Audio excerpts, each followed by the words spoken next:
Bien, pues el tema del día de hoy es las cosas que uno hace con tal de pertenecer. ¿Cómo podríamos empezar a desarrollar este tema tan complicado? Podríamos iniciar desde los grupos a los que uno busca pertenecer, qué requisitos te piden, cuáles son los sacrificios o esfuerzos que se requiere para pertenecer y cuáles son los lujos o los beneficios que te va a ofrecer ese grupo. Pero prefiero irme un paso atrás, que es desarrollar un poco el concepto de pertenecer. ¿Qué significa? Mi experiencia me dice que esto viene en nuestro código de alguna forma. Nuestros ancestros tenían una necesidad real de supervivencia y esa necesidad a lo mejor se reducía un poco, o más bien se saciaba o se lograba cumplir de una forma más práctica en grupo. Entonces, obviamente el colectivo pone ciertos parámetros que es la identidad del colectivo, y yo como individuo tengo que seguir esos lineamientos para pertenecer, pero era una cuestión de supervivencia más que cualquier otra cosa. Hoy en día los grupos cumplen una función totalmente diferente y el individuo sigue en esa misma búsqueda de pertenecer y hace cualquier cosa con tal de lograrlo.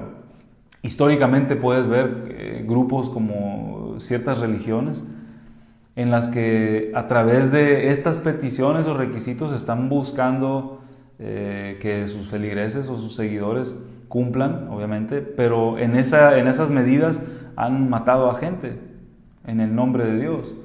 Entonces, hoy creo que el problema radica en la identificación con los grupos más que con la identidad del colectivo que ofrece. Entonces, a lo mejor podríamos empezar a desmenuzar esa parte, ¿no?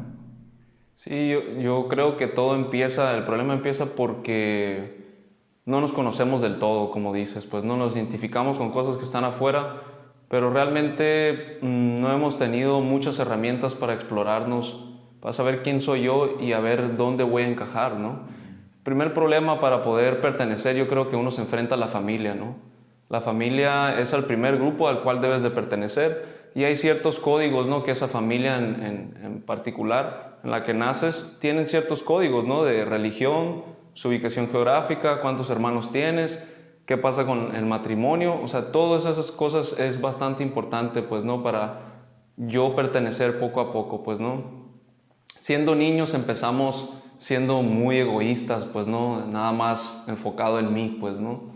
Tanto es así que en los juegos hay ciertas reglas que debo de cumplir, pues yo creo mis propias reglas, pero poco a poco ese niño se va convirtiendo en un ser más social que tiene que encajar dentro de los juegos, de las dinámicas, no puede crear sus propias reglas. Si es que quiere encajar en ciertos grupos, él tiene que encajar en las reglas también, pues, ¿no? Entonces yo lo veo más o menos desde ese punto, ¿no? Vamos poco a poco perteneciendo a ciertos grupos porque es necesario también en la sociedad para poder de alguna forma sobrevivir. Es muy parecido a los tiempos primitivos, ¿no? Porque si tú eres excluido de esa familia o de esa religión, también vas quedando pues solo o tienes que volver a empezar, ¿no? A tus 15, 18 años, dependiendo cuándo quieras rebelarte a ese grupo, pues, ¿no? Al cual perteneces. Entonces yo sí digo que hasta cierto punto estamos muy parecidos a esos tiempos primitivos, ¿no? No, porque si yo, por ejemplo, tomamos una religión, a mí me obligaron de niño, ¿sí?, a seguir estas líneas religiosas porque mi tribu, mi familia, las ha adoptado. Entonces, si yo quiero pertenecer, también tengo que seguirlas. Pero algo dentro de mí nunca ha encajado con eso. El hecho de yo rebelarme en contra de esa regla o de ese estándar que se solicita, dices, hay familias que son tan severas con esa falta que es, tú no perteneces ya a mi familia. Ok. La sensación sí es la misma de supervivencia por esta identificación que tenemos. La identificación es una cuestión muy poderosa porque leemos nosotros, esto es algo individual, que obviamente se ha impuesto desde afuera, pero tú lo has aceptado. Esta imposición genera un compromiso gigante con esto con lo que yo me identifico. Mi vida, lo que yo soy ahora depende de que esto se cumpla. Si yo lo quito o eso me excluye o me exilia, entonces la sensación por lo que yo me he identificado es que yo ya no puedo ser. Entonces si yo ya no soy, si rompo lo que yo era, entonces ya no existo. La sensación es muy similar a la de una situación de supervivencia, pero no lo es en la misma extensión que lo era en una tribu, no sé, hace miles de años o cientos de años, si quieres verlo de alguna forma. Si me corren de la religión o de mi familia, yo puedo seguir yendo al supermercado a comprar mi comida. Yo puedo seguir satisfaciendo las necesidades de supervivencia. Entonces, es otra la cuestión que te ofrece el grupo. Sí, yo lo que la verdad propongo es de que es bastante difícil tomar esa decisión, ¿no? O sea, nosotros lo hemos vivido, de que de alguna forma tienes que tener muchas agallas, mucho valor para poder decir algo dentro de mí, como decías tú, esa es mi identidad, algo dentro de mí quiere hacer esto, pero va en contra de lo que el grupo, el clan que yo pertenezco. Y tú lanzarte a eso es muy difícil, y eso yo quiero como dejarlo claro, de que se requiere de bastante valor, ¿no? Entonces, las personas que no pueden hacer eso, también las comprendo, ¿no? En mi caso, yo prefiero, o sea, hay algo dentro de mí que es como muy rebelde, pues, ¿no? Que tenía que rebelarse ante ciertas cosas, y desde muy pequeño fui muy rebelde, pues, ¿no? Y lo agradezco eso, lo agradezco mucho, porque creo que ya es algo que lo traes, pues, ¿no?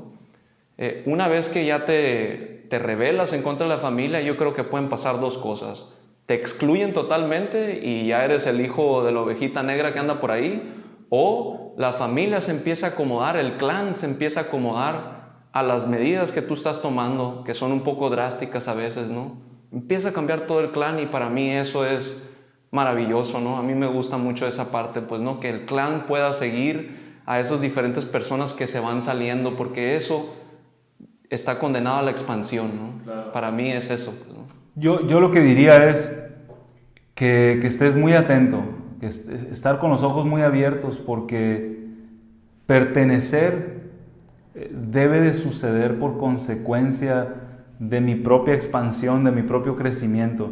En la medida en la que yo voy creciendo, voy entonces también ampliando mi forma de ver, entonces alcanzo a entrar poco aquí, poco allá, poco acá, pero si la vida me mueve geográficamente, laboralmente, mis intenciones o mis gustos, lo que sea, si a mí me mueve de tal forma en que yo ya no entonces coincido con esto, no me pasa nada, porque no estoy identificado con eso. Mi identidad es clara, lo que yo soy por dentro es la vida que yo voy creando afuera. Si eso va en consecuencia de ese crecimiento, va conviviendo con otros grupos, venga, porque aquí lo importante es que tú vas a tener algo que ofrecer. Entonces puedes ser un miembro en realidad muy importante, y no sería solo un cliente que va en busca, ¿no?, de una iglesia, que es el ejemplo que más o menos predominó.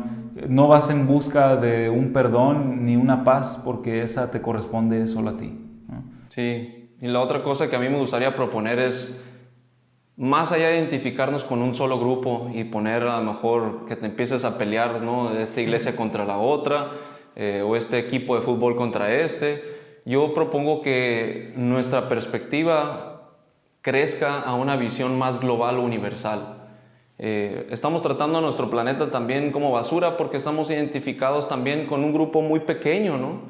Entonces lo que yo propongo es de que esa perspectiva vaya creciendo a un nivel más global, que nos veamos como estos seres globales, no solamente como mexicanos o no solamente como de cierta religión, que vayamos sintiendo que realmente pertenecemos a esto, ¿no? Y yo creo que por consecuencia vamos a tener que cuidarnos y vamos a ver a los demás también de alguna forma más como hermanos, ¿no?